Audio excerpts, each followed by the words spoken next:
What's going on, everybody? Matt here. So I watched The Silent Voice last night at 12:30 for some reason. I don't know why. That was a mistake because I finished this movie at 2:30 in tears. It was just such an emotional movie, fantastic movie overall, and I just wanted to talk about it a little bit in this video. I was recommended this movie by a friend. They said since you took sign language in the past, you might really appreciate this movie. And there was so much I got out of this movie, so much that I loved about this movie, and definitely one I would recommend to people I'd watch again just because it hit so hard. It hit on so many different emotions and just packed a punch overall. It was great on so many different levels. I want to start by talking about the animation art and just sound design, all those things that just make a great movie. The art style and animation in this movie was beautiful. So many different shots and scenes that just look gorgeous. At times it was like, is that real or is that just hand drawn? I didn't even know.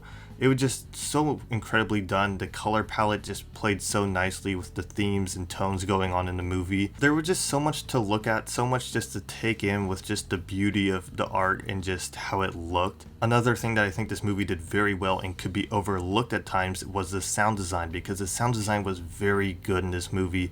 From the sounds of the birds in the waterfalls, to the amusement park with the different rides, and just the little thing throughout that just caught my attention. It just all sounded so great. But then there were also those scenes where it was just silence, and that's all there was silence and just what was on the screen. And there was a beauty in that as well. And you just get to take everything in. There's also scenes where there's no music and it's just maybe water trickling down or something like that.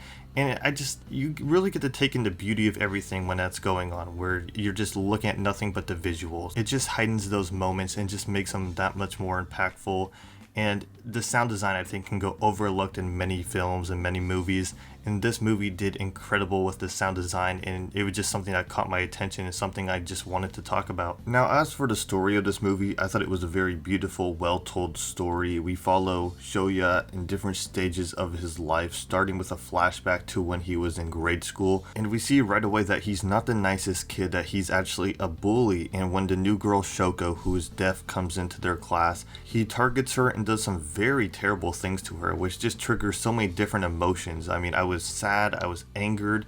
It's just like, why are you bullying this girl who did nothing to you? And the movie did a good job showing the cruel nature of children, because children a lot of times could be a lot more cruel and mean than adults because they don't realize the effects their actions can have on people. We see Shoya do so many terrible things to Shoko. We see him pulling out her hearing aids and throwing them out a window. We see him making her bleed. And he just basically bullies her out of the school. To him, it was all fun and games until the consequences started to appear in his life, starting with his mother confronting Shoko's mother, apologizing and telling her that she was sorry for her son's actions. But then we see the tables turn on Shoya when he gets singled out by the class as the bully, the person who bullied Shoko.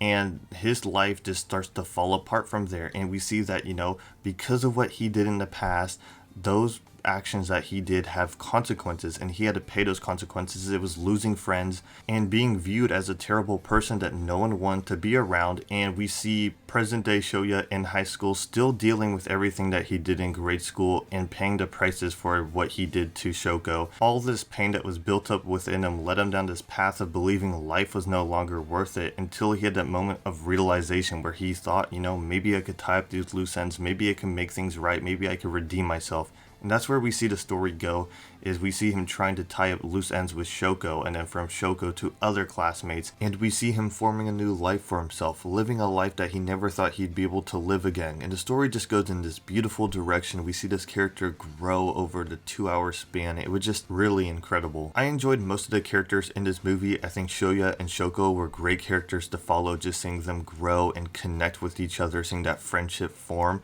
and just seeing them deal with their past and just their inner feelings. It was just all wonderful to see. Nagatsuka was another character that I simply enjoyed every time he was on screen. He brought like a bit of comedy to the movie, but also he opened Shoya's eyes to what having a friend was like, because this was Shoya's first friend in a very long time. And having this friendship experience allowed Shoya to let his guard down and allow other people into his life and allow people from his past back into his life. Nagatsuka was a very fun character with great importance to the story. Like Nagatsuka, another character which I really enjoyed was Shoko's sister. I can't remember her name, but she was a really great character. Like Nagatsuka, she brought like a bit of comedy to the movie, but also she had great dynamics with a lot of the characters, which made for some great interactions. And we saw her deal with her own problems throughout the movie. We saw her explore those, and just the way she cares about her sister, it just, all that made for a great character, which just added so much life and heart to the movie. There were so many other great characters like Miki and Miyoka, but one character I do want to talk about is Naoka. I think I'm saying that right. Naoka is a very interesting character because she goes to show that some people just can't change. We see that she's still very similar to who she was in school.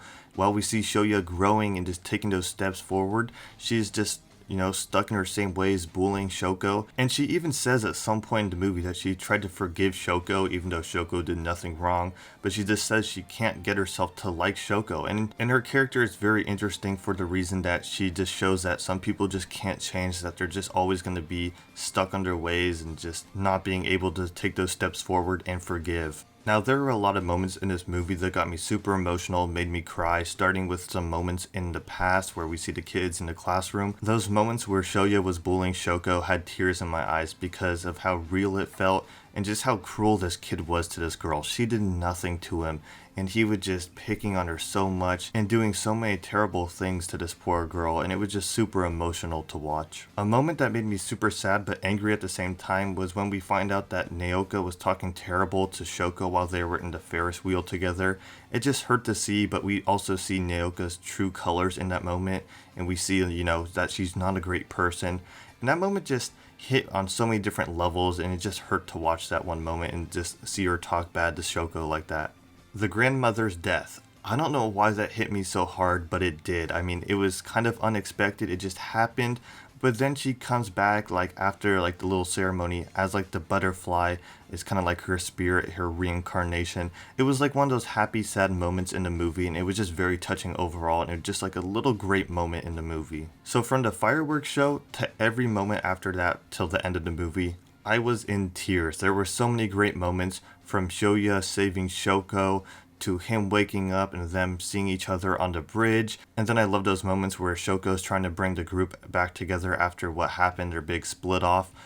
It was just nice to see that, Shoya once did it for her, now she's doing that for Shoya. And then there's the finale where Shoya's starting to live life to its fullest potential once again with the help of Shoko. He goes back to school, and then everybody around him, all their exes start falling off their face, signaling that change, signaling that redemption in Shoya, that he's able to look people in the eye once again, that he's starting to live life to its fullest potential. And it was just a great way to conclude this wonderful movie, and the movie as a whole was amazing. So much heart, so much life in it, triggered so many different emotions throughout it, and the characters, the animation, the sound, just everything paired to make this fantastic movie. And I will say, this movie did hit different at night, but overall it was a fantastic movie. Really enjoyed that movie, and I would definitely watch it again. In the comments down below, let me know your guys' thoughts and feelings on the movie, how you enjoyed it, or just any reactions you had. Also, make sure to go down below and hit the like button and subscribe button for more anime reviews and reactions coming soon. You guys won't want to miss out, but I'll catch you guys in the next video. Peace.